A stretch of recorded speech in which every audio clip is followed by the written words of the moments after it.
বড় কুমার, চোখের জলে নয়, হাসি মুখে আমাকে বিদায় দিন। ঠাকুর, এখন থেকে তারাপীঠের সব দায়িত্ব তোমার, বামাচরণ। আজকের পর থেকে তারাপীঠে তোমার চলার পথ আরো কঠিন হতে চলেছে। সাধনার বাকি পাঠ শিখতে তোমাকে প্রতি পদে চরম পরীক্ষার সম্মুখীন হতে হবে।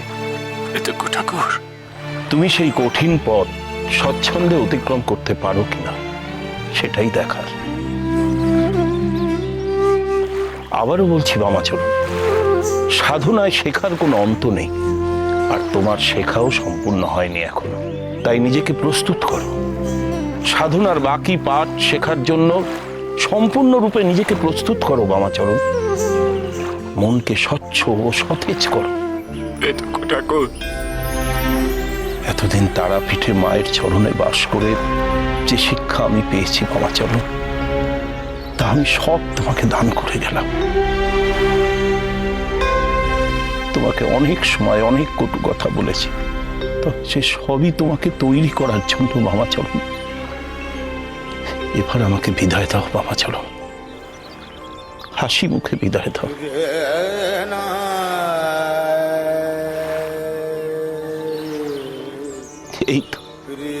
এই তো আমার উপযুক্ত শিষ্য।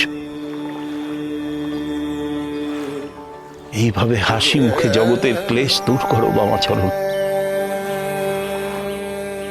পরমহংসের মতো সংসারের সমস্ত দুঃখ কষ্ট জেনে ফেলে শুধু সুখ আর আনন্দটুকু ভরে নাও তুমি তোমার ঝুলিতে। আমি চলি বড় কুমার। বিদায় তারাপীঠ, বিদায়।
দুঃখ ঠাকুর,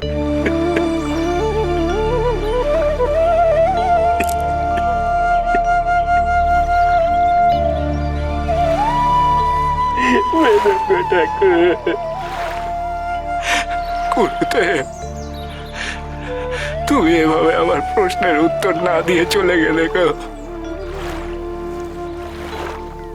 এবার তাহলে আমি কাকে জিজ্ঞেস করবো আমার প্রশ্ন?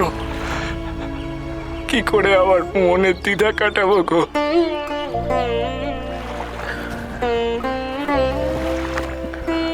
ঠাকুর, আমরা বরং মন্দিরে ফিরে যাই। আমাকে আবার ওই ছোট বৌমা আর মাধবীলতাকে নিয়ে নাটোরের জন্য রওনা হতে হবে। আর ঠাকুর, তুমি তোমার বড় মার কাছে প্রার্থনা করো ছোট বৌমার জন্য। ওকে সামলানো যাচ্ছে না ঠাকুর। আমি অনেকবার। আচ্ছা ঠাকুর, ছোট বৌমা তোমার কাছে যাওয়ার পর কি কিছু ঘটেছিল? মানে তারপর থেকে খুব উতলা হয়ে রয়েছে। বড় কুমার, তোমরা তাড়াতাড়ি ছোট কুমারের কাছে যাও গো। আর দেরি করো না গো বড় কুমার, আর দেরি করো না গো। ঠাকুর, ঠাকুর, বড় কুমার, যত তাড়াতাড়ি সম্ভব মহলে ফিরে চলুন। আকাশের অবস্থা দেখেছেন, আকাশ যে কালো করে এসেছে। এখনই রওনা না দিতে পারলে আজ যে বোধনে যাবে না।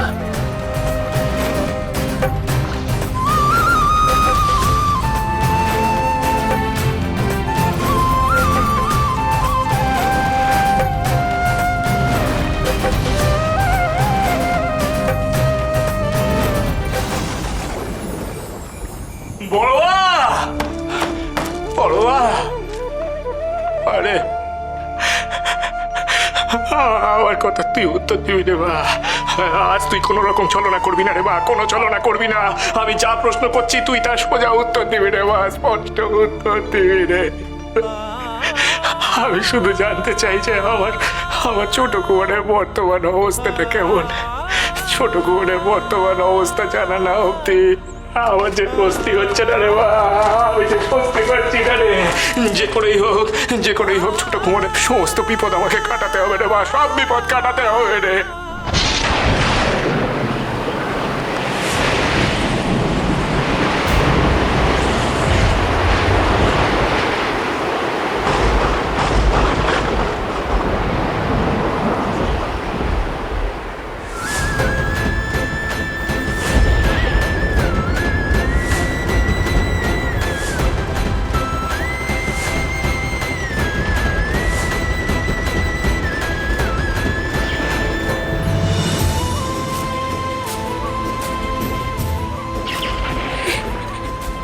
কি ঘটলো?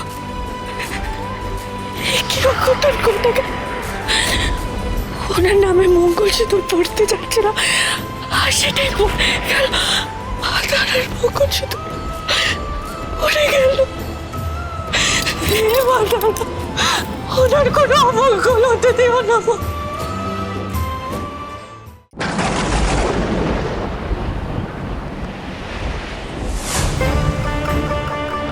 কিসের ইঙ্গিত গো মা? প্রকৃতিও হঠাৎ এমন ভয়ানক রূপ কেন ধারণ করলো গো? মা গো, আমি পাক সিদ্ধ হতে চাই না মা। মানব কল্যাণের যে ব্রত আমি গ্রহণ করেছিলাম তাতে আমি দশের কল্যাণ করতে চাই না রে মা। আমি শুধু চাই আমার অন্নদা দিদির শীতের সিঁদুরটুকু রক্ষা করতে গো মা, আর কিছু চাই না গো আমি। বড় মা, তোমার বড় মা, তোমার আমায় একটিবার ছোট কুমারের বর্তমান অবস্থাটা দেখাও বড় মা। যে করেই হোক তাকে যে আমার বিপদ থেকে উদ্ধার করতেই হবে গো বড় মা, করতেই হবে গো। একটিবার দেখাও গো মা, দেখাও গো। ওনার জন্য কোনো বিপদ না হয়। ছোট ছোট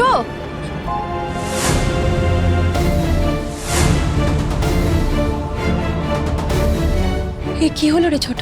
দিদি দিদি ওই হঠাৎ করে দমকা হাওয়া দিল আর বাজ পড়লো, সিঁদুরের কৌটোটা পড়ে গেল থেকে। দিদি ওনার কোনো বিপদ হবে না বলো? এটা নিচকে একটা কাকতালীয় ঘটনা বলো। ছোট, তুই অযথাই এত চিন্তা করছিস। এতে অমঙ্গলের কি আছে? তুই তো জানিস বাইরে কেমন দুর্যোগ চলছে। এ তো হতেই পারে। দেখিস ঠাকুরপুর কোনো অমঙ্গল হবে না। চল চল, বাইরে পালকি অপেক্ষা করছে, নাটোরে যেতে হবে তো। চল তুই দাঁড়া, আমি তোকে সিঁদুর পরিয়ে দিচ্ছি।